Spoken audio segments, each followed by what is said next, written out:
नोंथांमोननि गोसो गोथारै आशीर्बाद बोर सारस्रिनायखौ जों खर' गंग्लायनानै नाजावनानै लाबाय आरो जोंना मिथिंगायाव जोंनो आशीर्बाद होबाय बार गुसु बारनानै। बे समाव नोंथांमोना जिरायदो अरजाया जों अखा सिजानानैबाबो जों खोनासंनोसै दसे।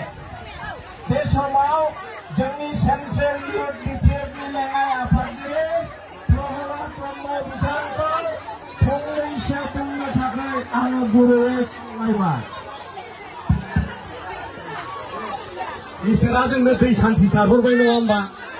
बे देरहासारनायनिसो आरो बेबादिनो सान्दुं अखा बार जेखि फैया मानो बे बिटिआर दोलोखौ फेजेननो रावबो हानाय नंला।